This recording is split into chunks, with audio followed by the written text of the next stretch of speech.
Hello everyone! Welcome back to my channel. Welcome to Eileen Nation. I'm Eileen. And today on our video, we will be talking about the functions of nouns. Just like what I've said, nouns are everywhere.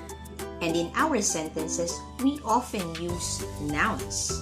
And with that, there are different functions of noun.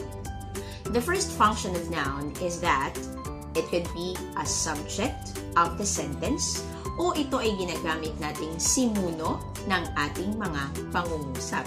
Ano nga ba ang simuno or ang subject ng sentence? Natatandaan niyo pa ba kung ano ito? Tama.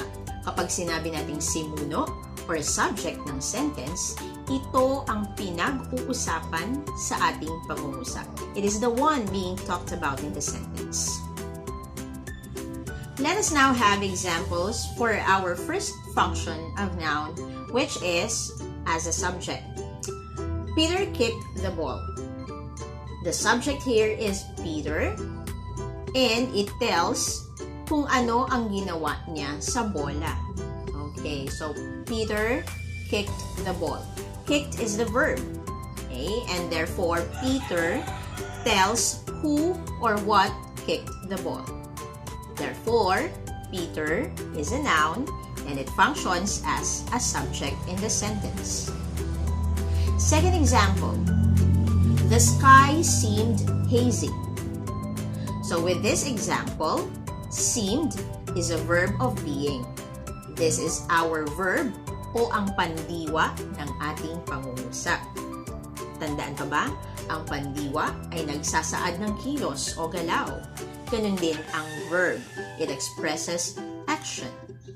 Sky tells who or what was being hazy. And therefore, sky is a noun.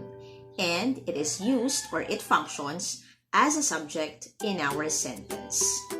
And remember also that the subject usually comes before the verb. Bago ang pandiwa, mayroon munang noun o pangalan. Second function of noun is the direct object or tuwirang layon in Filipino. So a noun can function as a direct object in a sentence when it answers the questions whom or what is receiving the action. So remember that, yan ang tandaan. Whom or what is receiving. If a direct object is existing in a sentence, it would normally follow the verb, and the verb must be a verb of action. Okay, so hindi siya dapat linking verb. Okay, so I hope natatandaan niyo pa yung mga linking verb at yung mga verb of actions. Let us again have our first example, which is Peter kicked the ball. In this sentence, Peter, as we all know, is the subject of the sentence. Kicked is the verb. And what is the other noun here? Yes, it's the ball or ball. Now, is ball our direct object? Yes, ball is our direct object. Another sentence, Aina played the piano. Aina is the subject of the sentence and is therefore a noun. What is the other noun in the sentence? Right, piano is the other noun in the sentence and it functions as the direct object. The third function of noun is that it could function as an indirect object or yung tinatawag nating IO. Usually, magkatabi ang IO at ang DO. Okay? Kung natatandaan pa ninyo yung sentence pattern na S, TV, I-O, D-O. Okay. An indirect object is a person or thing to whom or for which something is done. So a noun can function as an I-O or an indirect object, which is like a direct object or our D-O that requires or which requires a verb of action. So as with the receiver of the direct object, which is directly the receiver of the action, an indirect object receives the action of the verb indirectly.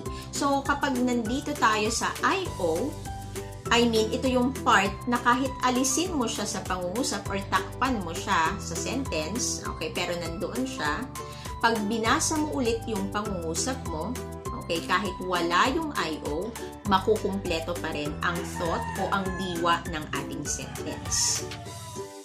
Let us have this sentence example. Hannah lent Harry the book. Hannah lent what? Ano ang pinahiram ni Hannah? Right, it's the book.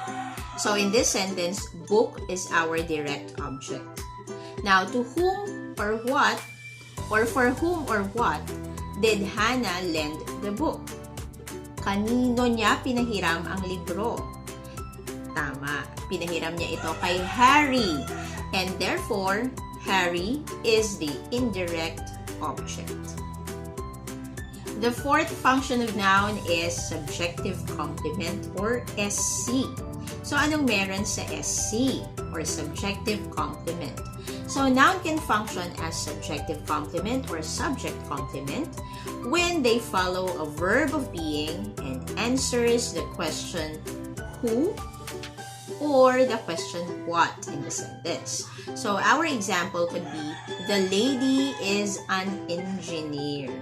So, yung engineer is a noun and therefore it functions as a subjective complement because it is giving or describing the subject, lady.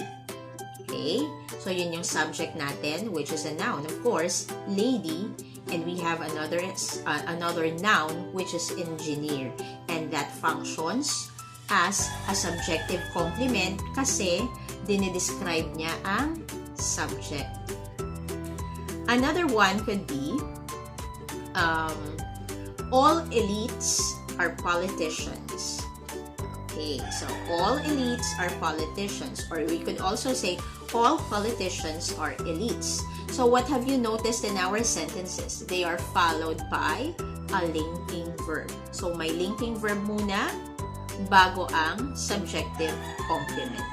And make sure that the subjective complement describes our subject. That's the fourth function of noun, subjective complement or subject complement. The fifth function of noun is the OP or object of the preposition. Prepositional phrases are groups of words beginning with a preposition and generally ends or it ends with a noun. So for example, from the beginning of the term, Gretchen was certain she would make good grades. So our prepositional phrase here is from the beginning of the term. Yan. So from, and then it's followed by the beginning. And then of the term. Term is the noun. Okay? So beginning is the object of the preposition for, or from, from. And then we also have term, which is the object of the preposition of. Okay, so dapat laging may kasamang noun ang prepositions. Kaya nga siya, object of the preposition. And we often use that also. We often use that in our sentences. Pasensya na, nabubulol. Okay? Ayan, buti nga tumigil na ang mga manok na nakikisabay sa ating discussion. Next is predicate nominatives. That's the sixth function of noun. Predicate nominatives. Predicate nominatives are also called predicate noun. Okay, this is a noun or pronoun that completes or complements a linking verb and renames the subject of the verb. And it typically comes after linking verbs. So it's important that you know what are the linking verbs. Okay, so we have here an example. The house feels like home. So house is the subject and we have the verb feels. Now, home here is the predicate nominative. The seventh function of noun is object complement or the objective complement.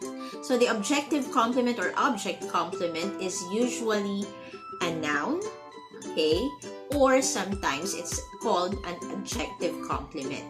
Okay, it comes after a direct object to rename or modify the DO or our direct object. So for example, we met the boy eating. Boy is the direct object and eating is the objective complement.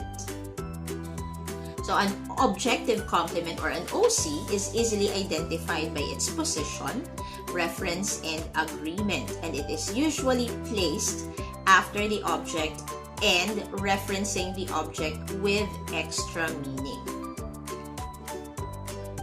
The eighth function of noun is appositive. So what is an appositive? So nouns can function as appositives. So the appositive merely functions the same way the predicate nominative does. But whereas the predicate nominative renames the subject in a sentence, the appositive renames the noun in the sentence. An appositive noun must follow another noun and rename that noun. So the appositive noun may immediately follow the noun, as in this sentence. So say for example, our sentence is, meet my new classmate, comma, John. Okay, so John is the appositive. So that's the function of the noun. It functions as an appositive. Or you could also say, Cynthia, my eldest and brightest niece, is intelligent. So Cynthia here is the appositive. Thank you so much for watching the video. I hope that everyone who is watching my videos learn a lot and have applied it in their life or in their studies, especially in answering your assignment. So it's my pleasure to give help to all of you or to be of help to everyone, especially in the English language or in the English subject. So kung bago ka pa lamang sa aking channel, I suggest or I ask you to click the subscribe button and hit the notification bell so that you will be notified once I upload new videos in my channel. So thank you very much, Eileen Nation. Keep safe everyone and God bless. Until my next video, bye!